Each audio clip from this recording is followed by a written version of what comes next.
Mana ke man. Awufa wende. Kupi Thoma nyata italitonezo wayenda yire. Ngapi Kuma period Thoma mana Thoma unataka ichoro nyimani. Ngambanga guys. Au mana in Thoma mana. Ayo kuthoma ita serious wayende kuma period. It's been 2 months. Ngambanga. Thoma asindaka.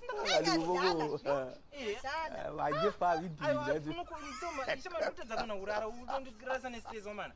Inangu anichade Thoma. Yakuti mama piliti ukarega achifika atanditi Thoma. Basi inangu anichade uriska anchade Thoma. Ini zokuti ndisinzi ndamitizi anachade. Wait. So outside uthini mase kwasha? Andichakudi Thoma, andichadi zokuriska, andichada. Ngathi ngihamba ama period. Andichadi. Udo ndinzi ndarora nini? Wait. So lento chuthi wena nqanga, chuthi nqanga sithwala vele uzabaleka. You know what? You are not a man enough. Go hamba.